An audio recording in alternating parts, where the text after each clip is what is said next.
in the UK's very, very hands-off liberal approach to vaping, because I argued that in behavioral terms, giving up smoking is very, very hard. The invention of e-cigarettes was a watershed moment in people quitting smoking. I've come to the conclusion that actually once more than a certain percentage of your life becomes political, you go mad. I'm not even sure politics should be a full-time job. Whatever your politics are, you should actually make the point of saying, actually, I lean right of centre, but I'm pretty left-wing about this. One of the greatest things I've done in the last few years, which I recommend to everybody, is YouTube Premium. First of all, when you have ad-free YouTube, it becomes unbelievably useful because, as I said, YouTube hit this tipping point where it's now become Wikipedia with video. If one particular AI predominates in the world, that's problematic. Much more problematic than just having one Google. Stuart Butterfield, the founder of Slack, said this. There's no meaningful measure of innovation other than behavioral change. If we're not changing how people behave, we're not really meaningfully innovating. Hello. Hello. How are you? How are you? Fantastic to see you. Excellent. How's the weather currently in UK? In the UK, it's a bit crap, actually. I've just got back from a place called Fuerteventura, which is an island in the Canary Islands. I got back on Wednesday, and so it's a bit of a curse being back. Because as my father says, the three worst things about living in Britain are January, February, and March. It's not really that it's really cold. It's not viciously cold. It's, it has been quite wet, but it's just dark all the time. That's the real problem. It's starting to get lighter now, but sort of January and February, you spend most of your life in the dark, which is a bit depressing. How do you think the weather in UK correlates to people's personalities and moods there? That's an interesting question. And obviously, weather has a huge effect on behavior and to some extent temperament for obvious reasons. It's worth noting, actually, the UK has an upside. It's very rarely oppressively hot. It's very rarely dangerously cold. And the other upside you have is in the summer, you get very, very late evenings. So it stays light until kind of 10 o'clock at night, 10:30, which is actually in many ways very, very nice. But there is, I think that, what is it called, seasonal affective disorder or whatever. I think Brits do get down in the winter the same way that Scandinavians probably do. The summers, I have to say, are great. I mean, I've started, the reason I partly went to Fuerteventura is that I've started realizing that there's a huge payoff to going on holiday in the winter, somewhere a bit warmer. Whereas, to be honest, if you go somewhere in July or August, well, it's getting to a point now where you exchange really nice weather for weather which is too hot if you're not careful. You can end up in the south of Spain or something in a heat wave, and you wish you'd stayed at home. Yeah, I mean, there are all kinds of kind of weird divides between Northern Europe and Southern Europe, I think, in temperament. And having said that, as I said, I mean, it's not. I'll give you an example. What I've never understood is that New Yorkers think that London has a bad climate. And my argument is there, well, yes, it rains a bit more often. Actually, I'm not sure it does rain more often. It rains more in Dallas than it does in London. I think it rains more in Rome than it does in London as well, actually. So the actual rainfall isn't the problem. It's that it's damp quite a lot of the time. It's not really heavy rain. It's just dampness. That's the one problem. But having said that, New Yorkers sort of attack London for its climate. But then if you go to New York in parts of the summer, it's uninhabitably hot and smells of wee, which New Yorkers don't seem to notice. You're in Sydney, presumably. And I've also been in New York in the winter where it's just agonizingly cold. And we don't get that. But you're Sydney, are you? Correct. Yes. Sydney, Australia. Which is, I think, it's as close to the best city in the world. I mean, the cities that I find absolutely amazing would be, I wouldn't include London because if you grew up with the place, it's not that special. But Sydney has that extraordinary thing where if there were nothing built there, it would be an unbelievably beautiful bay. And if it were just a city on the middle of a plain, it would be a really impressive city. But you've actually combined the two. Chicago, I think, is like that. Chicago is another city. I think is obviously the climate there in the winter is pretty grim, but I think Chicago is an absolutely magnificent city. Rome, I think, is fantastic. Hong Kong, I think is just remarkable. And I've never been to Melbourne. I've always planned to go. Sydney, I think, is absolutely remarkable. I find it just captivatingly lovely as a city. And yeah, as I said, Chicago is probably my favorite big US city, partly because if you're a Brit, this is me being really harsh, but I always think Boston or New York or San Francisco are in a way, okay, they're trying to be European cities, and in some ways they're better, but in some ways they're a lot worse. Whereas Chicago, for example, is just a uniquely American city, or LA for that matter. But as a Brit, you go there and you go, well, this is completely different. This is amazing. And but Chicago architecturally also is, and as with Sydney, I think is just really, really fabulous. Rory, at the moment, are you traveling for events, talking events? Are you traveling for work? What gets you around the world currently?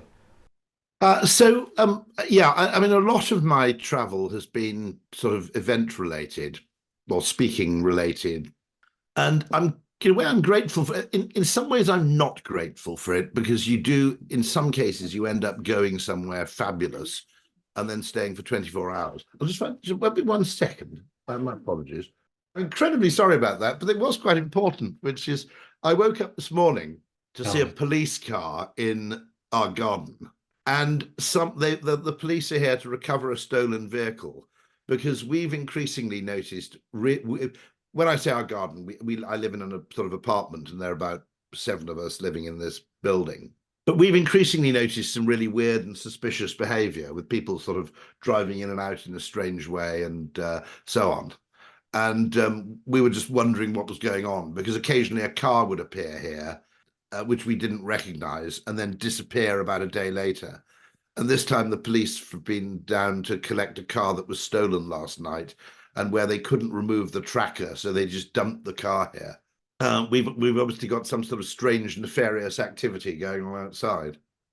one thing I found interesting is that all these countries with super high tax, like California as a state, they seem to be the most dangerous countries or places, and countries with super low tax, like Dubai, apparently has the lowest crime rates, and it seems contrary, opposite. I mean, it's a dangerous thing to correlate because there are countries. If you have a country which is, very dishonest, what happens is that regardless of the tax rate, a hell of a lot of people don't actually pay tax. Mm. And in defence of the UK, most people, if you exclude sort of the tax avoidance practiced by the very rich, most people do pay their tax. So people do actually pay up. That's an interesting question. I mean, it's worth noting that Dubai and the Middle Eastern countries also achieve very low crime rates on the basis of extremely strict punishment. Um, the United States seems to manage to have extremely strict punishment and a huge rate of incarceration, combined with quite a high rate of crime. It seems. It seems. I think I'm not sure that the US. I think China and Russia would be the only ones close, I think, but I think the US may have the highest rate of incarceration in the world, which is that the highest percentage of its population are actually in prison at any given time.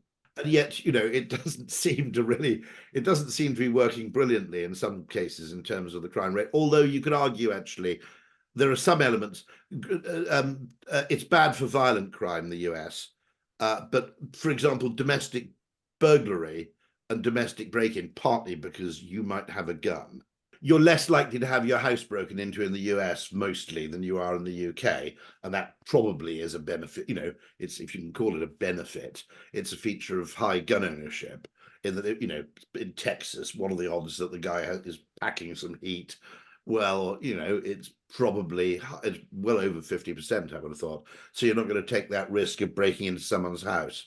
Yeah, I don't know if it was because of the story you just shared, but when you talked about that car incident outside your road, I don't know if it's social media, but I've been fed a lot of this content about how UK is very unsafe. There's a lot of stabbings, a lot of No, that's not a fair depiction. There are parts of London which have And particularly London, but other large cities where the incidence of knife crime has grown. It's mostly, I would say, gang crime, which is crook on crook. But there are obviously innocent bystanders.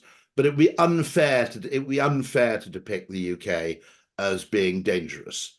I mean, for example, people have started talking about, there are no-go areas in London. Well, there are dangerous areas in London.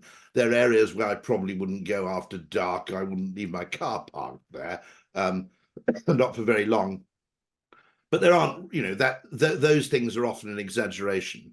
But the crime rate in London particularly has gone up in certain forms of crime, but it wouldn't be fair by comparison with, say, South Africa or the United States, and by which I mean the dangerous parts of the United States. It wouldn't be fair to depict the UK as crime-ridden. Some of this is also reporting, probably, but there has been a big sort of growth in knife crime in London. But I don't go into London. I'm probably frightened of being pickpocketed, but I don't go into London, consciously and constantly alert to the threat of violence. That wouldn't be a fair depiction. I can't speak for everybody else, of course, because your level of fear is your own affair. It's not really, people's level of fear isn't really based on statistics. To take an example, one of the reasons Japanese tourists tend to go around in groups is that compared to Japan, the crime rate almost everywhere is incredibly high. So, Japanese tourists might see London the way we would have seen sort of New York in the 1970s or something, as just impossibly dangerous and you need to be accompanied. And again, your level of fear and anxiety is calibrated by all kinds of things. And actually, it's not really based on statistics. It's based on news stories, which is what one interesting question. There's an interesting question, which is whether the news, rather, you mentioned the weather, but I wonder to the extent to which relentlessly negative news coverage is actually, well, depressing people and destroying optimism to a point where it's actually economically dangerous. Yeah, like I was wondering, like, how does the news corporations benefit financially from purporting a bunch of fear, crime? Does that even increase watch time? I'd expect people to get off it. The interesting thing is that two things that seem to be really reliable at garnering attention are basically fear and anger. And this is, several people have kind of resigned from Facebook over this because they realize that what their algorithm is optimized for is maximizing attention. Now, they're perfectly sound evolutionary reasons why we disproportionately focus on things which are potentially threatening or really, really annoying. I mean, at a very simple level, I'm sitting here. If I hear a conversation outside the window, which is two people discussing the weather or having an amicable conversation, I'm not remotely interested. If I hear an argument, I'll go and press my nose against the glass, because in evolutionary terms, it pays us to pay attention to negative things. Disproportionately, we're calibrated, rather like your smoke detector is calibrated to go off rather too often, because a false positive when you make toast is a lot less serious in its consequences than a false negative, okay, which is your house catching fire while you're asleep and the fire alarm going, it's probably nothing. So, smoke detectors are calibrated to be paranoid because the false, as I said, the false positive is not particularly serious, whereas a false negative is potentially a cause to exit the gene pool.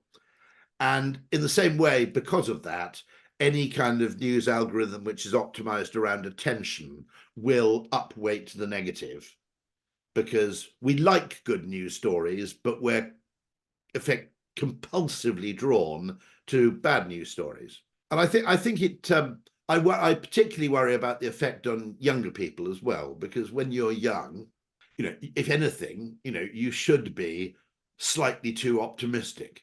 One of the benefits of young people is that they're slightly less risk averse, they're slightly more optimistic, perhaps they're slightly more self-deluded, but that's the stage in your life where you want that. it pays to become increasingly cautious as you get older when you have, in a sense, more to lose. And I would worry about the extent to which young people are convinced they're living in the worst world ever. Okay, when I know there are people who I imagine are living, but for most young people in a developed country, with a single exception, it's a few exceptions like ridiculous price of property, so on. But you could reasonably say of most young people, you've never had it so good in terms of their access to travel, comforts, consumer goods, and entertainment, interest, and so on. I mean, it's very interesting because I was born in 1965, and I think I was part of the last generation kind of thing who remember being really bored. Now maybe that was really good for us. I don't remember my own kids. My own kids were born in 2001.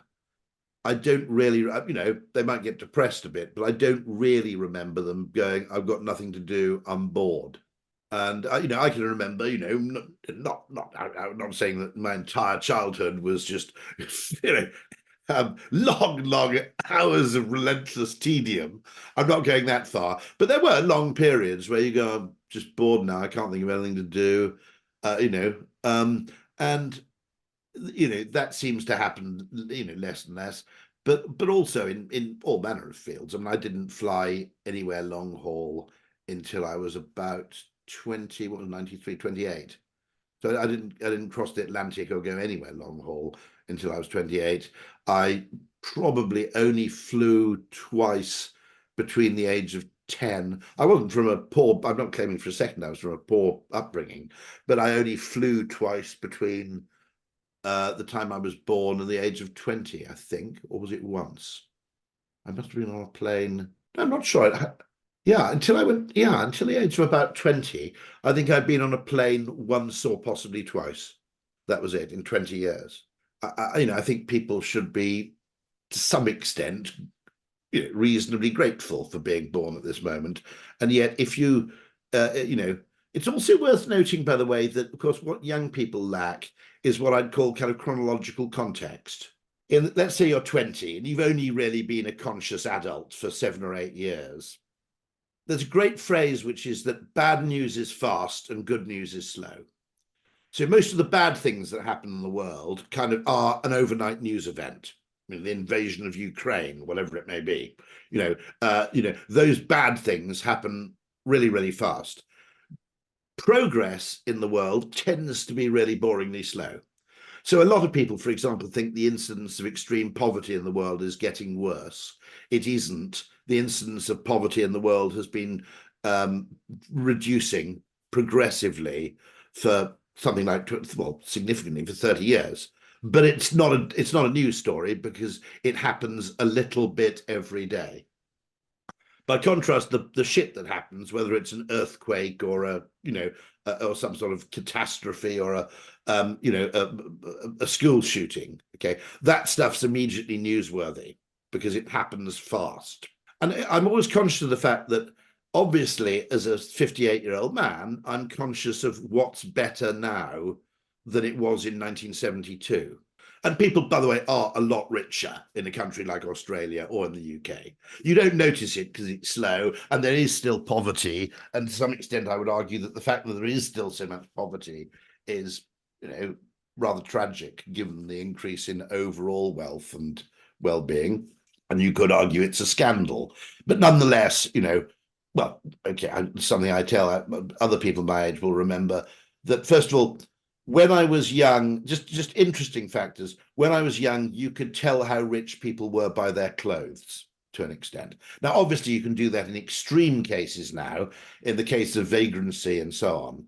But basically, unless you choose to dress really, really bling and rich, you can't tell from the state or the fit of people's clothing. Whereas when I was young, the poorer kids in school had kind of ill-fitting hand-me-downs or clothes that were just dirty and they actually smelled. Okay, right? I mean, now that still that level of poverty still exists, but not at anything like the pervasive level that it would have done then, when it was just considered to be kind of universal. But I'm conscious of the fact that my children haven't been adults for long enough to actually to see much improve. Because, you know, I suppose, I mean, they don't even remember the internet coming up. You don't, do you, I expect? But, you know, when were you born, actually? I was born in 99 and I remember dial up the that's Yeah, that's it. Yeah, you can still remember dial-up, which I suppose would have persisted until about when would dial-up have ended? So if you're probably 2002. I remember I got ISDN in about 2001, 2002. I think I had ISDN, and then I would have got ADSL, and the end of dial-up effectively would have been about 2004, 5, something like that. Yeah, I think Australia's a bit behind. So I probably got ADSL 2 plus maybe around when I was 12, 13, 14. So that would have been around 2010, 11, 12. In fairness, though, Australia invented Wi-Fi, didn't you? And nobody knows this. I did not know that. I'm pretty sure there was a bunch of, I've got a vague idea, it was weirdly a bunch of Australian astronomers who were also involved in it. But I'm pretty sure that the kind of heavy maths duty, I'm fairly sure that Wi-Fi is kind of an Aussie invention. I mean, in as much as anything is uniquely the invention of one person anymore. But I'm fairly sure that actually it was a bunch of Australians who were instrumental in it. You had to do some sort of weird maths, which it's a Fourier transform. I don't know what this means. But you know, some of the interesting maths behind making Wi-Fi work, I think went on. I got a vague idea. It was something to do with astronomers, and this may be me getting it completely wrong. I'll research it afterwards. But yes, I suppose Wi-Fi. So you had ADSL plus when you were about 11 or 12, and then a few years later it would have gone straight over to ADSL. Yeah. And then we got like NBN fiber probably when I was around 18. So that's, I guess, 2017. Got it. Yeah. It was crazy. Yeah, now you can remember that. Now my own kids, born in 2001, they probably, because we got, they can't obviously remember a world without the internet, for example. And there are things which I still find a bit remarkable. I mean, the story I always tell, and apologies to people who've heard this before, is I was actually, funnily enough, at Sydney Airport on the tarmac waiting to fly back to London. And I just, you know, I still had my phone on because they hadn't told us to turn it off. And I briefly giggled, and my kids said, "What are you laughing at, Dad?" And I said, "Well, I've just for 30 seconds back there, I turned the heating on at home. I turned the central heating on at home." Now, bear in mind, it was summer in the UK at the time. I was there during the Australian winter. And it just amused me, as someone born in 1965, that, and this was completely unanticipated by us in 1970, you know, I was born in 1965. And in the 1970s, this sort of stuff was completely unanticipated by us, as weirdly, mobile telephony was largely unanticipated, by the way. But the fact that you could control your home's central heating from literally the other side of the world, and that I was sitting there on a plane in Sydney and, you know, 23,000 miles away, this boiler at home just clicked in, turned on for about a minute, and then turned off again. That seemed to be amazing. And my kids just looked at me and went, "Dad, you're such an idiot." And I said, "Oh, this is a bit abusive, but why am I such an idiot?" Then it suddenly occurred to me, they had never existed in a world where there was anything remarkable about being able to do that. Talking about technology, I see you use a vape. Like, that's like a transition. Like, we went from cigarettes to vapes, and I have friends that are into it. There's coils, it's oils. It's like a whole art to it, and it's only recent. Australia actually is incredibly oppressive towards vaping, isn't it? You kind of banned.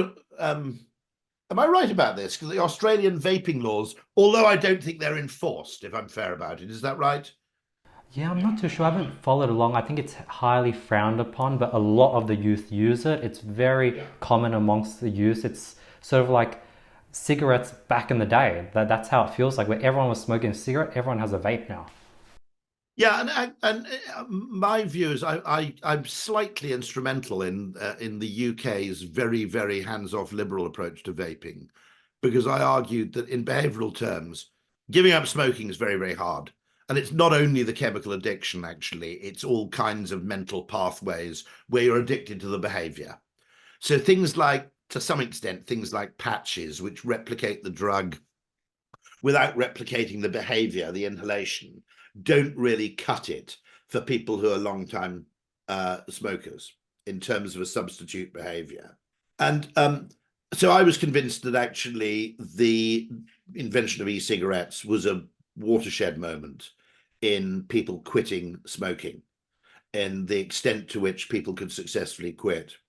And so I went to the government's behavioral insights team and happened to present these e-cigarettes and said, look, I know I can predict two things, one of which is that this will help people quit, okay? And the second thing I'm going to predict psychologically is that everybody will try and ban them, because the natural reaction of the health establishment is, ooh, it's new, young people are doing it, we must ban this thing immediately. And it's complicated because actually what we tend to do with drugs is we tend to do a cost analysis. But if we're being honest, Paul Dolan at the LSE taught me this. If we're being honest about drugs, we should do a cost benefit analysis. Because, you know, I've never taken ecstasy, weirdly, given that I'm a bit too old. But they're obviously, okay, that drug has benefits as well as costs. You can't just say all we're going to do is look at the negative side of the equation. What are the costs of this drug? I mean, alcohol, I think, has very unevenly spread costs and benefits, but there are benefits to alcohol, undoubtedly, in terms of sociability and relaxation and everything else, and a whole drinks economy. There are benefits to it. There are benefits to nicotine, actually. There aren't many benefits to smoking tobacco. Well, there are benefits to it, but those are massively outweighed by the health disadvantages of the delivery mechanism. It's unusual in that sense, nicotine, by the way, in that most drugs, the adverse effects of most drugs are caused by the drug itself, whereas the adverse effects of nicotine are rather small. And some serious scientists argue that, in fact, it's a highly positive nootropic substance, the nicotine itself, but the delivery device, which was inhaling burnt tobacco because of the carcinogenic content to the smoke, and other factors as well, by the way, that's not the only problem, undoubtedly made smoking a kind of net negative ish, okay? But it becomes a bit more contentious when the delivery mechanism is safer, because there are benefits to nicotine, just as there are potential. I mean, they're now discovering, of course, benefits to certain either party drugs or hallucinogens in some cases. They're discovering that, you know, various hallucinogens can be hugely beneficial in terms of treating things like depression. I've heard cases where it's unbelievably powerful in treating sort of alcoholism, for instance. And they're also discovering that various party drugs may be actually very valuable you know, delivered in a medical professional context, can be very beneficial to treat certain things. So it's a completely false dichotomy. This is a typical kind of human mental foible, to make a false dichotomy between pharmaceutical drugs and recreational drugs. Because it's quite likely that just as some pharmaceutical drugs end up having a recreational component, some recreational drugs will probably have a pharmaceutical component. That applies to cannabis for the treatment of various conditions, which quite often, by the way, in the elderly, interestingly, it also applies to nicotine, which may actually ward off dementia and seems to have certain benefits for people doing brain work of any kind. And it also seems to apply to, because, I mean, the reason people take recreational drugs is to some extent they're medicating themselves. I think I was hearing, Andrew Huberman was in Sydney, and he sort of talked about how he had a friend who was a Nobel Prize winner, and he would chew nicotine all the time, like 5-6 gum a day type person. And he said apparently it helps reduce, there's strong studies that say that it helps reduce Alzheimer's and dementia and sort of Parkinson's. That's I've heard various stories about that, about nicotine itself. The other thing is that it does seem to improve cognitive performance in some way. So I had one friend who's a very eminent biochemist. I won't name him because he'll get into trouble, but who said, you know, I got into his car at the airport he was at the University of Pennsylvania at the time. I got into his car and kind of apologized for vaping and said, well, most of the, I think, sorry about this, I'm still hooked, but I think most of the harm's in the delivery device, not in the nicotine. And the guy, who's a very serious biochemist, said, look, if you did an absolutely unbiased assessment of nicotine, you'd probably add it to the water supply. And I mean, there is an interesting aspect, which is they will always try and ban vaping because young people are doing it. But young people try everything. I'd much rather young people got hooked on vaping than they got hooked on smoking. But also, I'm going to say something which I don't think often gets said. And I had one of the most astute people working in advertising ever, a man called Paul Feldwick, said the same thing. He said, we give young people a really hard time if they smoke. But he said, if I look back on my teens and 20s, it's a difficult time of life. You don't know who you are. There's a huge amount of uncertainty. Your whole career, path is completely unclear. You may have a messed up romantic life. There's lots and lots of disruption at that stage in your life, which you don't have to contend with when you get a bit older. And he said, I would have found it really difficult to get through my 20s as a functioning adult without smoking, he said. Now, he was hearkening back really to the sort of, I guess it would have been the very late 70s, early 80s. That would have been his period. He's been older than me. But I when he said that, I said, yeah, I can't really envisage having got through university and, starting work and all that sort of thing without nicotine as a prop. It would have been difficult. And the other upside I take to that is I never really used alcohol as a prop. And if we're being fully honest about this, did I ever have, no, there were periods in my life where I drank quite a lot, but I never had a drink problem. And I've never been really compelled to drink. I don't really have that thing where I go, I really, really need a drink, or when I get home and you crack open the bottle of wine in the fridge and then end up drinking most of it. I've never had that. And so now, would I have drunk a hell of a lot more if I hadn't been able to smoke? Don't know. It's impossible to say. I don't know the counterfactual. But these things, I mean, human life is immensely complex. And what we're always trying to do is tinker with the parts rather than understand the whole, I think. One thing I've noticed is I naturally never had that urge to smoke or drink, but I had peers that did, and it was very correlated to our parents. Like my parents never drank, never smoked, and the friends that did drink and their parents drank, and it was very correlative. Well, it's funny you mention that because I raised that on Twitter once. You get that scene in American films where the guy, something bad's happened. He's lost his girl. He's lost his job. Some shit's happened, and he goes to a bar and knocks back spirits. And my parents never did that either. And I wonder how much of that is actually as much a learned behavior as it is a natural human instinct. In other words, your point that it's correlated interests me because, having said that, I had one friend who was a major alcoholic whose parents didn't seem to drink very much at all. So there's obviously a genetic component to this and almost certainly an environmental, social component. Some people, of course, are just very, very socially anxious. They find it very difficult to enjoy socialization while sober. So, it's worth noting that as well. But your point, I raised exactly that question you did, which is if you're exposed to people who get home and neck a bottle of wine, are you more likely just to do it yourself because you've consciously or unconsciously you've learned that that's how you respond to shitty circumstances? Now, my parents would drink socially. They'd drink to make a good occasion better. But I didn't really see my parents drink. Maybe my dad had the odd whiskey, when it was really tough. But he didn't drink it in huge quantities or ostentatiously.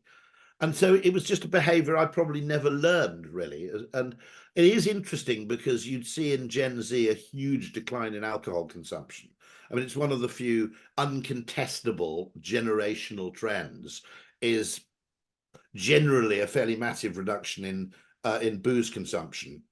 And, what's driving that? Some of it may be a sort of, is it because our parents' generation were different, or is it because our, the younger generation is different? How much of this is learned and socially contextualized, and how much of it is individual, is a really interesting question. I mean, some of it is other drugs, by the way. Okay, I mean, some of the hit to alcohol sales is undoubtedly driven by the much greater availability and much lower stigmatization of things like cannabis.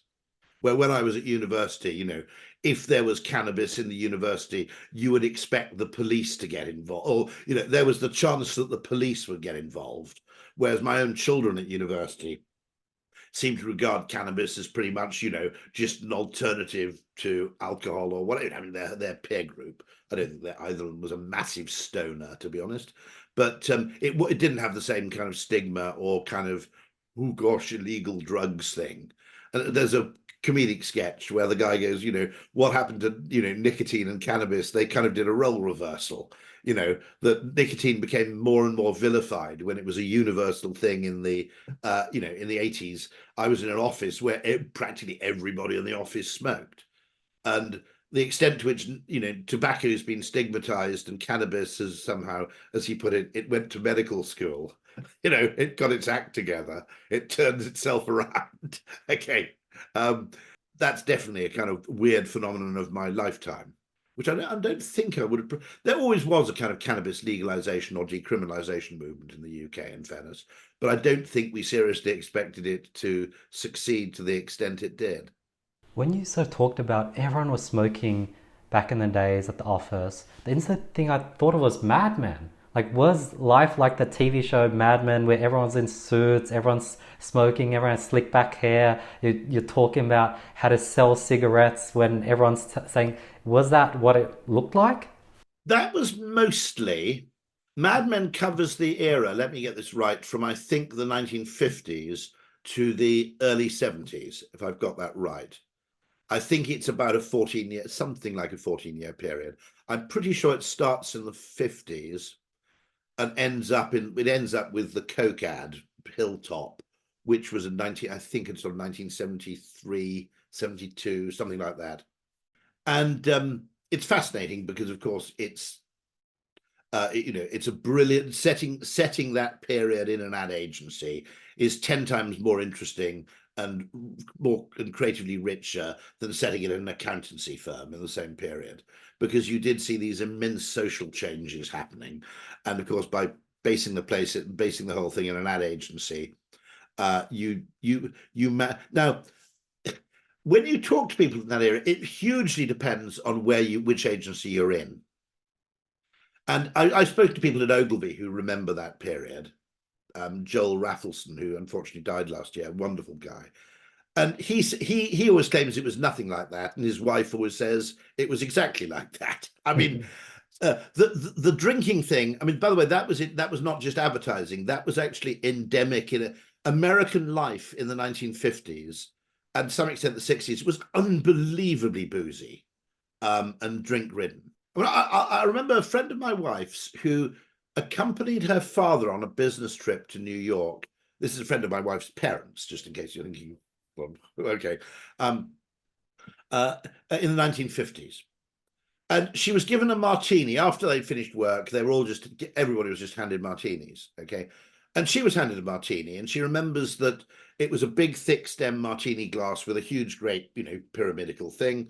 And they filled it to the top with booze, which is, a martini is pretty much, a huge, great chunk of neat spirit. And when they dropped the olive in, she saw that the olive went right to the bottom of the stem, and the stem was also full of booze. So it was like a third of a pint of spirits. They gave it to her. She was a 16-year-old girl. She was accompanying her dad. She might have been 17. Okay, but they gave her, and this is like 5 o'clock. This is in the United States. And the American attitude to alcohol is always, I mean, you've had prohibition, obviously. They've always had this completely roller coaster kind of attitude to alcohol.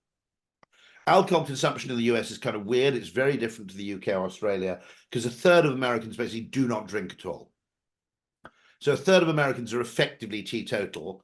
Some of them will be teetotal for life. Some of them might be recovering alcoholics or whatever, or people who just decide to quit. Then another third of Americans drink very, very little. It's rather like sort of, it's kind of a beer. When they say, I'm going out for a beer, they have a beer. And they go, that was nice. And then they go home. Whereas if you go out for a beer in Britain, still in my age group, it means quite a few beers. And then a third of Americans effectively do all the drinking for everybody else. And it also varies regionally and all manner of things. But the US is much more, I always say about the US, if you want to understand the US is much more religious than the UK or Australia, and that includes the atheists. By which I mean, American atheists are more religious than Brits are.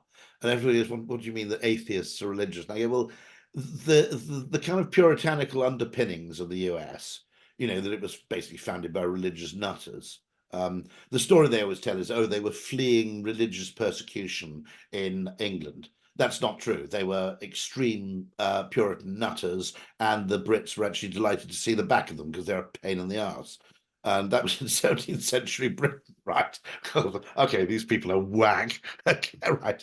And, to some extent, they left for the United States because they wanted to create a more Puritan society than England. And that still follows through, even if people don't believe in God or aren't Christian. The extent of kind of extreme opinion and dogma is just higher in the US. It's always been the case, I think. David Ogilvy wrote about this in the 1950s and 60s, that far more Americans went to church. But I think the religiosity also extends to other areas where beliefs tend to be, they're more easily shocked. There's certain aspects of, for example, if you took you probably remember the Bud Light scandal with Dylan Mulvaney. Now, I don't know, I'm interested to know the Australian opinion on this, because I know right-wing Brits, I know left-wing Brits, right? And, fair. Nobody in Britain would get really, really angry about a brewery giving some beer to a trans woman. Okay. In fact, most Brits' reaction to Dylan Mulvaney was that she was pretty funny. Okay. And that there wasn't any kind of anger that this would somehow, it's a beer company, right? It doesn't even, children aren't even involved. They aren't even seeing the media, right? So everybody who sees Dylan with her Bud Light is presumably an 18-year-old or 21-year-old or whatever it is, consenting adult. So there's no issue there. So, well, I'm genuine. I had, reporters from the Daily Telegraph, which is historically Britain's kind of conservative newspaper. And the journalist from the Telegraph was going, I said, I understand, that Americans are hugely exercised about this, but as a Brit, I can't really work out why anybody's upset. Don't get me wrong, there are activities which I think people are rightly upset about in that controversy, but I couldn't understand. I'm generally just going, I just don't understand it. It's not controversial. And you realize that things like that often get Americans riled much more than they get Brits or Australians riled. And that's what I mean by saying, Americans are more religious than the Brits, and that includes the atheists. People even without any religious foundations will get disproportionately upset about certain things. Interesting. What's your thoughts on this sort of this woke culture? It feels like, I don't know if it's just I'm skewed because of what I see on Twitter and social media, but it feels like there is this push for transgenders, pride flags, the devil in music videos, sort of really trying to push gender equality, as well as like making a black Little Mermaid. And I see like arguments on both sides. Like, who's pushing this? Is it a good thing? What's the reason behind all this? I would argue that a good part of it is well-intentioned, or ostensibly well-intentioned, and you've got to be careful which is which. I would argue that a significant part of it is successful and important.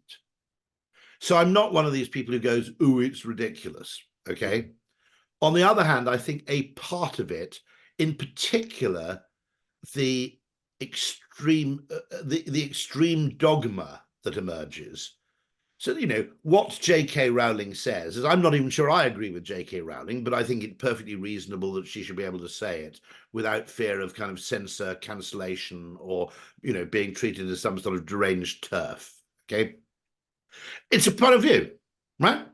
What I also find weird about it is that when you get people who are deeply, deeply upset by J.K. Rowling's latest pronouncement, say, I don't really mind if I'm sitting there watching the television and it is a trans person who goes, I find this deeply offensive because, okay, trans people can speak, okay, but it isn't. It's someone claiming to be offended on behalf of other people. Now, you know, that's not necessarily a bad thing that some groups take care of others, but there's a bit of white savior complex in a lot of this. A lot of it, I think, the extreme dogma and unwillingness to accept that certain things are contextual. Right now, okay, so who uses which lavatory, right? Or, okay, prisons, okay, you know, who goes to which prison? Whether trans women can compete in women's sporting events, right? Okay. I would argue that, look, that comes into the realm of decisions where you kind of go, oh, it depends. All right. Now, you know, there are certain places where I suppose malign people who could simply identify as women without any surgery could take advantage of women's refuges, women's prisons, etc. You'd have to acknowledge that this has to be handled with, you know, contextual judgment. You can't make an absolutely dogmatic statement about this. In the same way that, you know, I know quite a few people, Deirdre McCloskey included, The Economist, okay, and as far as I'm concerned, those people, you know, I treat those people in every respect as female. But if I were a medic having to operate, it would be, in that context, it would be completely wrong to say, well, we're just going to treat someone as though they are a woman, okay? Because medically, it would, you know, that's a question, if you like, of sex rather than gender, okay? And in that context, obviously, you don't maintain the absolute kind of adherence to that rule. Medical condition would be completely in breach of all kinds of medical principles. So the unwillingness for people to go, yeah, as a general rule, this applies, but there might be contexts where it's a bit controversial. The unwillingness to accept the fact that, you know, most human judgment is contextually mediated, right? You know, there are an awful lot of problems which you can't solve through legislation, which you can just solve through day-to-day behavior. You know, generally, you know, the reason when I go into a shop, I'm not frightened of being assaulted or giving my money to the shopkeeper. You know, it's not only law that preserves those conditions, it's also social norms, conventions, reputation. There are a lot of evolutionary mechanisms that enable us to cooperate with each other, one of which, fairly reasonably, would seem to be the ability to cooperate with people who disagree with you about certain things.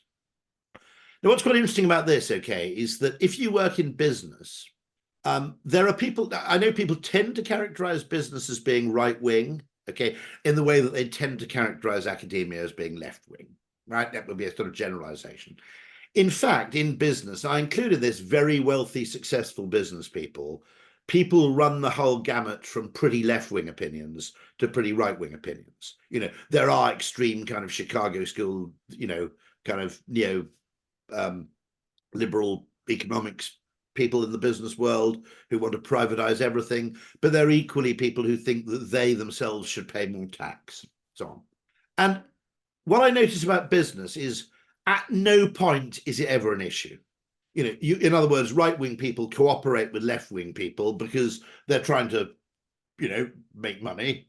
In other words, they're motivated by some sort of profit. They may be motivated by some sort of higher purpose. You know, many kind of, I think, you know, many .com companies are motivated not only by greed, but by the urge to make a difference.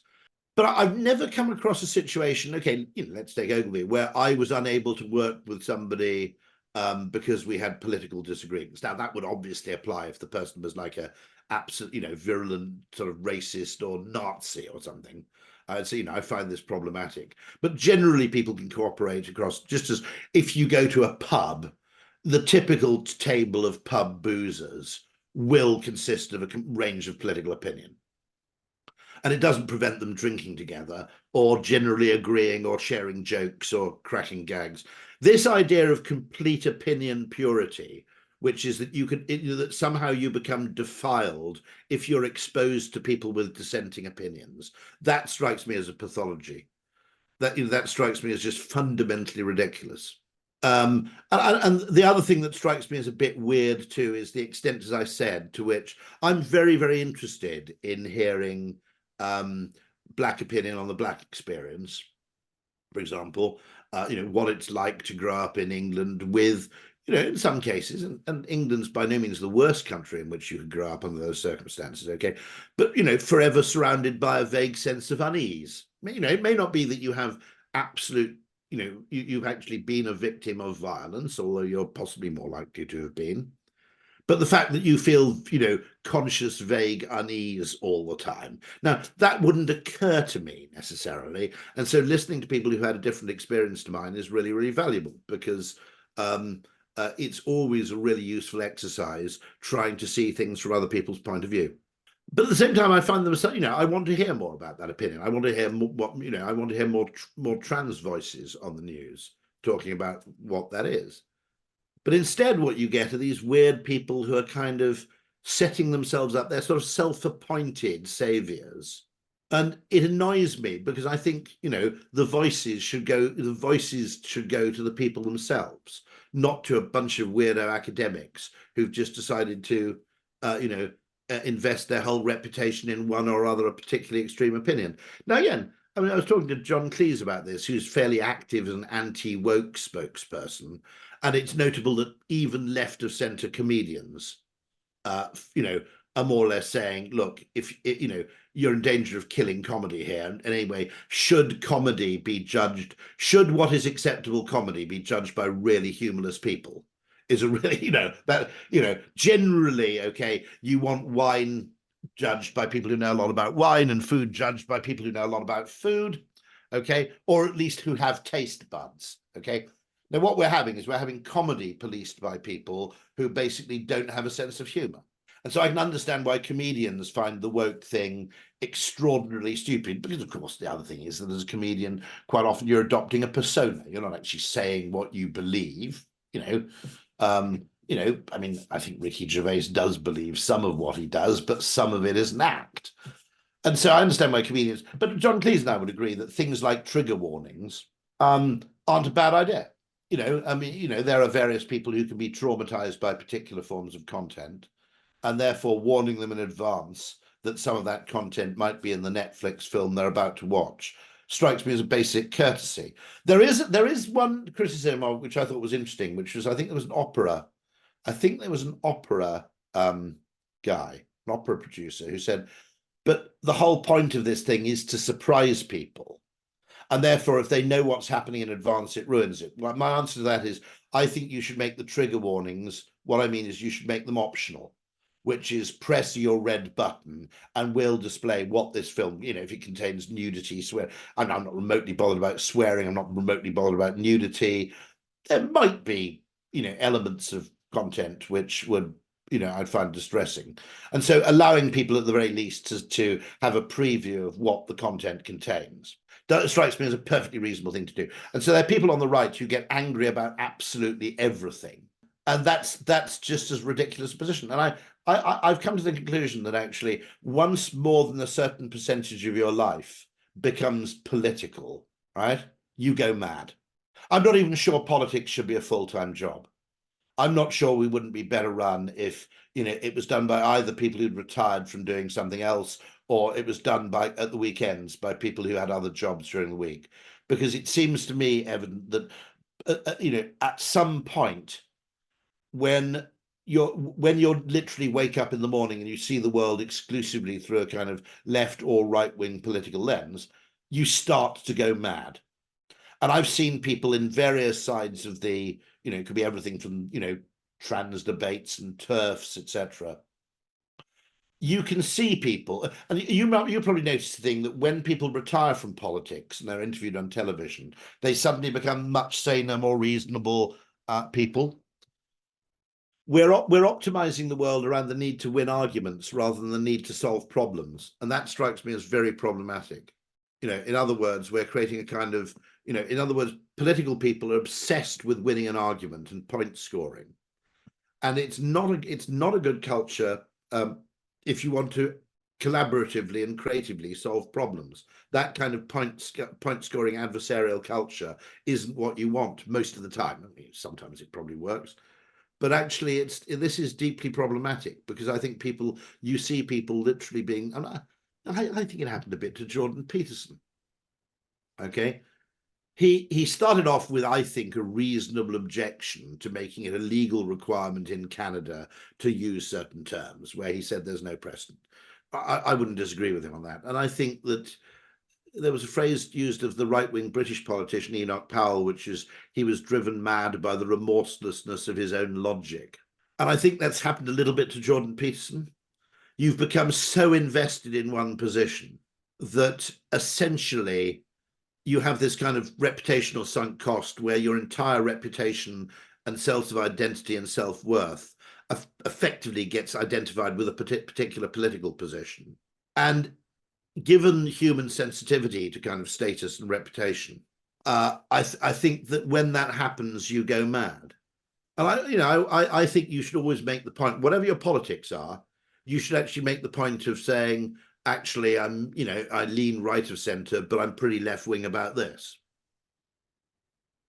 Just, but by the way, most people are like that. Okay, most people don't ascribe to a kind of, and someone described this as the footballization of politics, that people have started to support political positions the way other people support football teams, and it's not a good thing, because it's absolutely, in some ways, the antithesis of independent thought. Interesting. Rory, as a father, sort of having kids in the early 20s, like, how do you well, what's your thoughts? Because, like, as a person in my early 20s, I'm growing up in this dopamine infested world, and we go back to, drinks. People are drinking less, and maybe that's a result of the phone is a drug. It's like even as disciplined as I am, I'm having to delete apps because I know I'm not that I'm not like, it's just impossible. It's like cocaine. One thing that helps when you get older is your eyesight isn't quite as good, and your phone becomes slightly annoying because there are loads of things you can't quite read without spectacles. Okay. I would personally, I think, okay, this is an interesting debate, okay, which is the form factor of the phone. Would we all be better off if we had effectively a feature phone that did? Now, what happens when Samsung produces a folding tablet? Okay. Is the answer really, we need a phone which is where we can simply have, now, okay, you need, what are the things you actually need when you leave the house? Well, the Uber app might be one of them, okay? You need to be able to send and receive texts. You need to be able to make and receive calls. And my favored solution to that would be, in 5 years' time, assuming that Samsung produces, a relatively slightly either smaller tablet that unfolds to become a normal tablet, or a normal tablet that unfolds to become an enormous tablet. Okay. My ideal solution would be to have a phone that only does those things which are kind of mission critical, that we carry around with us. You could even create a new operating system for this, I suppose. Okay. But you literally have a phone which just does things which are, in emergencies, I can be reached, because you have to carry a phone, because there are about 5 or 6 applications. Parking would be another one, parking apps, where if you don't, payment increasingly is becoming phone based, but where actually all the other shit, the social media shit and the distracting shit is not present on that phone. And then you have a tablet, which at given moments, you unfold, turn on, interact, close down. I must admit, that's largely what I do, because I carry a computer to work every day. I also carry a tablet to work every day. Actually doesn't add much weight once you've got to have the large bag. And I don't use my phone much for anything, which how would I call it, discretionary. Social media, anything like that. The tablet has the advantage that you're either using it or you're not. And it requires an effort. Now, on a train journey, I get out the tablet, or on a plane on Wednesday, 4-hour flight. I come back and I watch a film on the tablet, or I do the crossword, or read the newspaper, or whatever it might be. But then I put it away, and I'm not using it. And I think there is. I hope because I don't think we'll solve this problem until we change the form factor to some extent of mobile devices. Because I find it weird that my kids will, watch films on a phone or read books on a phone. I don't do that. Now, maybe because I'm a 58-year-old bloke and my eyesight's shit. Okay, but I found that, I think it's partly to do with my cohort, my age group. I find that just kind of fucking weird. I mean, okay, when I was a kid, everybody wanted a bigger television. Okay, right, oh, he's only got a 28-inch TV. Oh, it's black and white, right? And now suddenly you can have 55-inch, 85-inch bloody televisions, and there are these kids sitting there watching some film on a crappy little letterbox size thing. Why are you doing that? I genuinely, it's genuinely weird. And so I had that problem, I think, with constant interruptions and being constantly on call and never being able to switch off. And to some extent, I think I solved it by basically, I used my phone for the things where, I would go out. If I went out with my wife for dinner, okay, I would take a phone, obviously, because you kind of have to, but I wouldn't take the tablet. And I deliberately not take the tablet. And generally, I haven't gone to the extreme of deleting everything from my phone. If this were a problem with me, I think that's what I'd do, because I think it's just, if you want to leave the tablet in the car when you go to dinner, and then don't use your phone for dicky things like social media. I would say I still use the web mostly. I'm sitting here, I'm looking at you on a 55-inch 4K TV, which I also use as a monitor. It's on the wall of the room I'm sitting in. Why would I do that on a shitty little screen? It doesn't make sense, but go figure. Weird. Yeah, it totally makes sense. Like, I'm trying to put myself in your kid's shoes and see why I sort of use my phone. And I think it's weird. Like, when I was young, it was always you want to get bigger TVs, but then somehow I've sort of progressed, and I love watching my phone while lying down on the couch or my bed, and being able to sort of be lazy, or I'm in my sleeping clothes and I have the TV out in the living room, so I want to be in bed cozy while watching this phone next to me. But then it's weird when I'm eating, I guess, lunch or dinner, it's sometimes easier just to open up YouTube on my phone versus walk up, grab the remote, turn on the TV, bring the food, sit on the couch, and then now I'm also having to looking up and down, and I guess, yeah, those, I guess, are the main reasons, but I totally understand where you're coming from. Yeah. But one of my great indulgences, one of the greatest things I've done in the last few years, which I recommend to everybody, is YouTube Premium, which is in many ways the hardest of the streaming services to buy, because of course you can have the whole of YouTube for free. That doesn't apply to Netflix, doesn't apply to Amazon Prime Video, doesn't apply to Paramount or whoever. And so it feels particularly ridiculous paying what is about £15 a month for YouTube Premium, which is ad-free YouTube. But when you have a smart TV, when you effectively have internet connected TV with YouTube Prime, Netflix, you watch an unbelievable amount of Netflix, and you don't always watch it, by the way. So I watch a lot of podcasts. Sorry, you watch an unbelievable amount of YouTube. And when I say watch it, that also includes most of my podcasts I watch on YouTube. And when I say watch, I listen to them quite often while I'm reading or getting on with something else, but it happens to be on TV. And I use YouTube as my kind of go-to. It's probably the default thing, whereas it used to be you turned on your television and the default was it connected to the cable box and you connected to live TV. One of the most significant behavioral changes is the change in the design of the choice architecture of TVs and TV remote controls. So if you've got a Samsung TV, it used to default to BBC One. Okay, and in Australia, I imagine it would be the main ABC channel was the channel that came on when you turned on the TV, and you had to make a conscious effort to go somewhere else.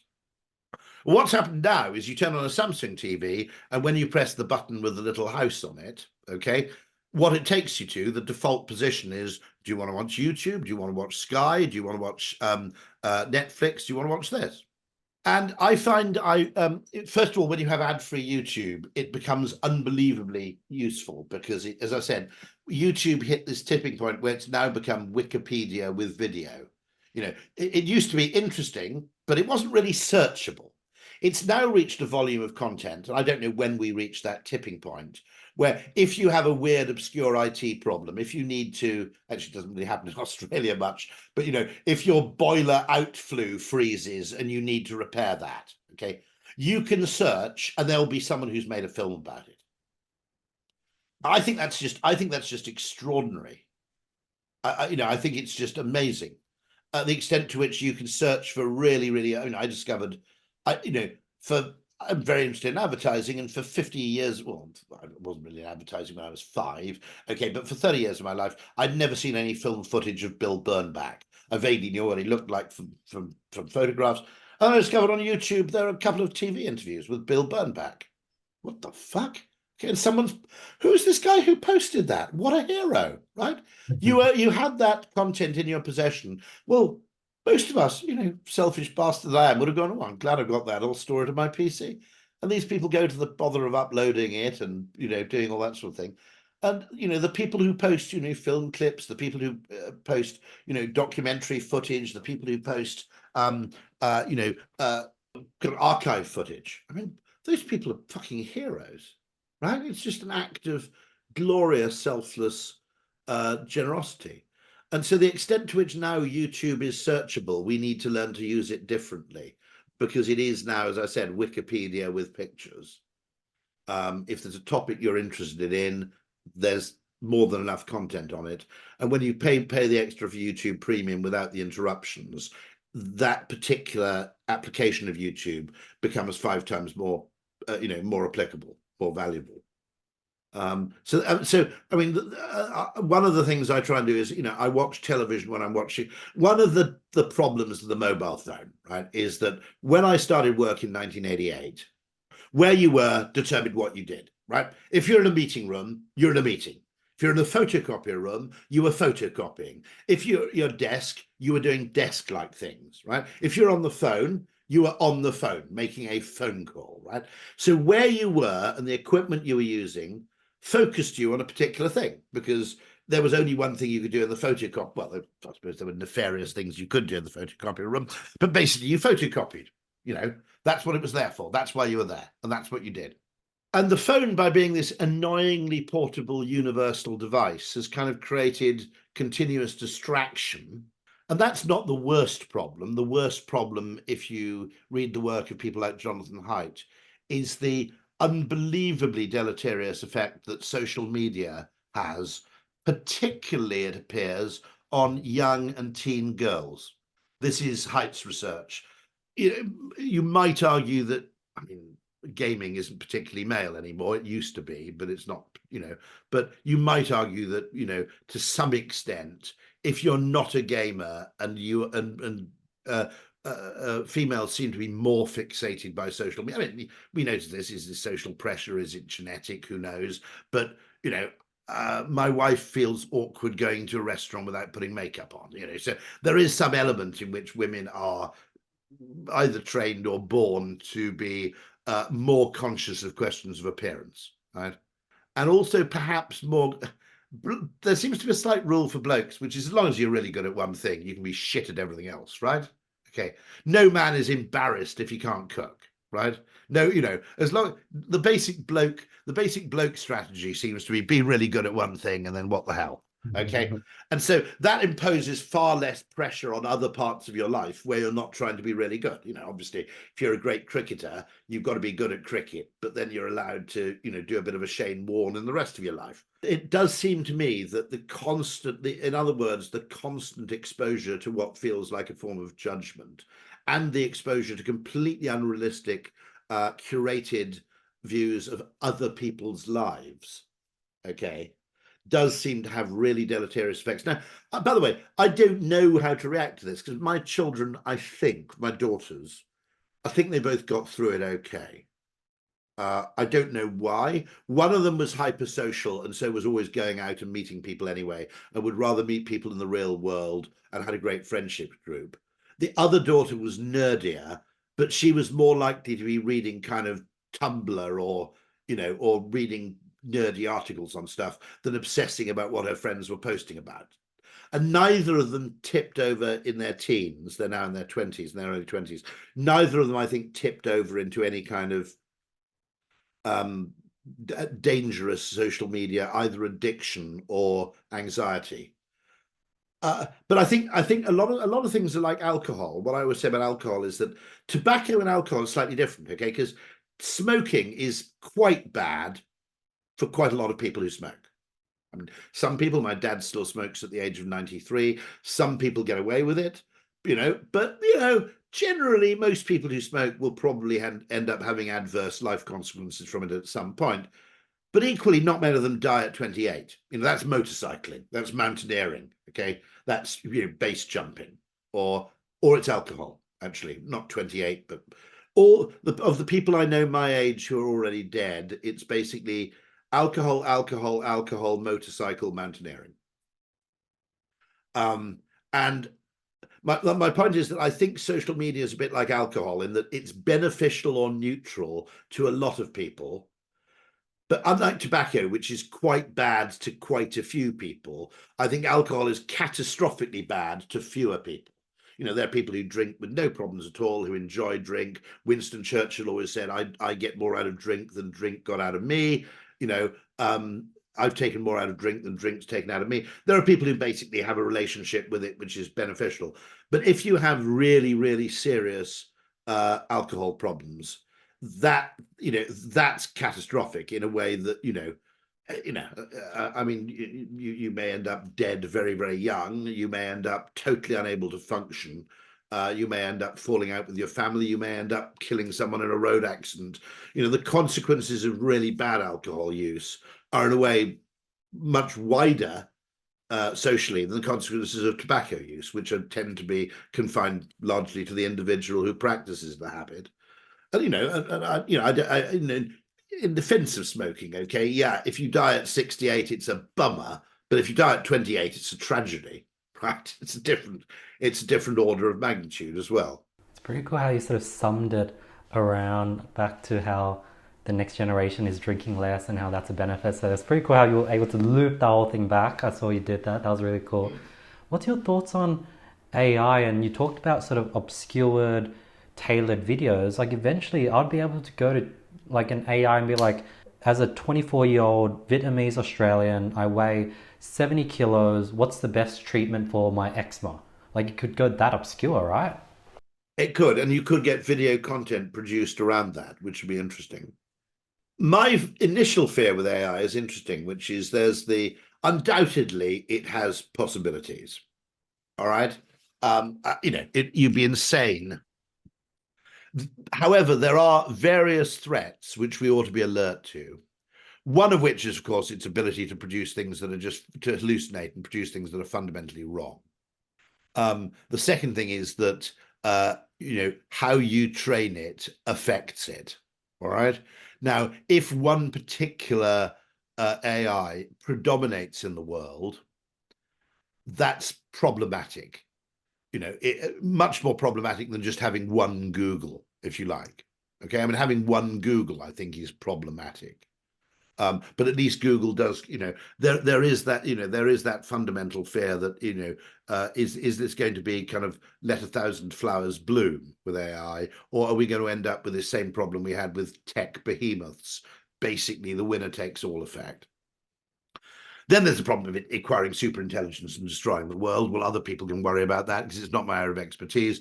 One thing that would worry me is that AI isn't very good, but it's imposed on people anyway because it's cheaper than humans. And that's a real fear, which is that quite a lot of things. Funny enough, live chat is very good online, okay, but the number of times where you ring up a telephone line because you've been unable to find the answer from the company on the internet, and the first 30 seconds are saying you can go to our website. I've just been on your fucking website for bloody well half an hour, and the reason I'm phoning you is because I couldn't find the answer on the goddamn website. Now they're desperate for you to solve the problem on the website because a call center costs money and a website doesn't. Now, in the same way, okay, what you're going to see is customer service is going to be driven towards AI before it's ready and up to the task, simply to save money. And then you end up with dealing with a machine, which is possibly incapable of kind of recontextualizing its thoughts, if you like, or of common sense, actually, which is, I see what you mean. What has happened is ridiculous. Let me solve this problem for you. I don't know how, but I'm going to find a way, which is what I might do. And instead, just going, computer says no. There's a comedy sketch in the UK where, the computer says no, and where you end up literally living in a digitized bureaucracy because it's cheap. And that strikes me as the more immediate pressing thing to be frightened of. I'm also bothered about it because what we have seen, too much innovation capital has been invested in tech, okay, as a proportion of how we can improve human life, right? Silicon Valley has received far too much of the kind of venture capital and early stage funding, and too much innovation and investment. It's not that we've stopped investing in drugs. I'm not, but there are loads and loads of other ways you can innovate, which are not primarily technological. So one thing that worries me is that AI will just receive too much money in relation to other things, because what seems to happen is the investment community has massive herd effects. And the other thing is that I think we're also ignoring really, really important technologies which are older, less novel, but nonetheless hugely important, of which one of them is what we're doing now, which is Zoom. Okay, so video conferencing, I believe, is actually of immense economic importance. I think it's of immense importance in terms of changing the nature of human discourse by effectively no longer requiring people to be co-located in order to have reasonably high quality conversations, of which I hope this is one, lasting around about an hour and a bit. Okay. And one of the things that I will have to go in 4 minutes, just to warn you, because I've got another call. One of the things that worries me is I think we should be so my own employer is investing millions in AI. They're, every single conference is the role of AI in advertising and marketing and synthetic market research and all these various interesting areas. Okay. And I'm going, why aren't we having a conversation about how we reinvent our business around Zoom? Because, maybe our staff can go and live in Ibiza. Okay. Maybe their lifestyle benefits. Maybe, a whole team in London could actually work with a client in Los Angeles in a way that wouldn't have been possible pre-pandemic, not because the technology didn't exist, but because the behavior hadn't yet been normalized. If you think about it, the whole podcasting industry enjoyed this massive fillip during the pandemic, because suddenly if you wanted to interview someone on a podcast, you didn't have to spend half an hour training them in the use of the technology because they'd been forced to learn it. And actually, the behavioral change is the really important part of innovation. It's not the technology, it's the extent to which the technology, I think Stuart Butterfield, the founder of Slack, said this, there's no meaningful measure of innovation other than behavioral change. If we're not changing how people behave, we're not really meaningfully innovating. And the really significant thing was, we'd had Skype. You probably grew up with Skype in 1998 or something. It arrived. I think very, very early. It's a bit shit. And it also used the model of the phone call, not the model of the meeting room, which made it fundamentally flawed, I think, psychologically. I think that was a fundamental failing. But I remember Zoom came along in about 2017, well, a bit earlier than that. But Ogilvy took out a Zoom account for everybody. And I thought, well, this is actually now seriously good. Like, we've had this conversation, you're in Sydney, I'm in London, about as far away as you can feasibly be, and we haven't had a single glitch, right? And we didn't expect a glitch. That's the really important part. We're not on Skype, you're always on tenterhooks going, it's going to freeze any moment. And Zoom got the technology right, and it got the user interface right, and it got the architecture right. But it also, effectively, then the pandemic meant that you were no longer had that problem where every video call was hostage to the worst technologist in the meeting. The person who arrived late, the person who couldn't make their microphone work, the person whose webcam was, covered in shit, whatever it might have been. But there was always that one person in a meeting of 5 people who, basically screwed it up. And the pandemic, by raising the floor of people's competence, solved that problem. There were Zoom calls with, people aged 80. Effectively, you can now reasonably assume, and it also normalized the use of the technology. So it no longer felt weird. if you're a business person, you said, let's meet on Zoom. It didn't feel like I can't be bothered to come and see you. It actually felt like a normalized sort of sensible business decision. And so this strikes me as having absolutely huge implications for what happens in the world, with considerable economic benefits and not much downside. And yet nobody's focused on this at all. Now, I'm not saying AI isn't more important than video conferencing, but I'm saying that the ratio might be 2.5 to 1. And instead, we're making the ratio of attention and investment like 500 to 1. I'm still disappointed there aren't nearly enough video conferencing hardware devices being produced. Is there equivalent of Google Glass for video conferencing, where wherever I am, I can just sit down and do, that's what I really want. Okay. I was in London yesterday. I had to go into a restaurant, kind of asked to use a table to do a video call with someone in Las Vegas. Okay. We haven't cracked the hardware side completely of video conferencing. There's some good devices coming out. But it strikes me that I'm not saying X is right and Y is wrong. I'm saying what's partly the problem of human life at the moment is the disproportion. You'd think in an always-on multimedia world that human attention would kind of dissipate and spread.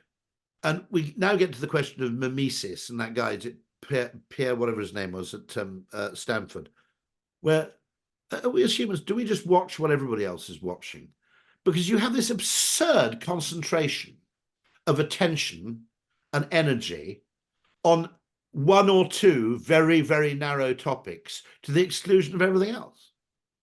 And it's not what you would have predicted, from the technological improvement we've seen in connectivity over the last 20 years. But the fact that, you'd think that this will be a thousand flowers bloom, this will be a diverse and varied world full of all kinds of exciting discussions.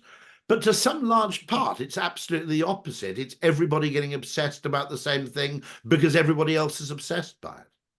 It's crazy. I can go on forever, Roy. I had so many questions that I wanted to Don't hear. worry. We can do a follow-up if you want. I have to dash now because I've got to go interview. I'm sorry to have to dash now because I've only got 3 minutes. I need to go to the loo before my next meeting. But this has been fantastic. Thank you very much. Thank you very much, Rory. I really appreciate your time. Have a beautiful day.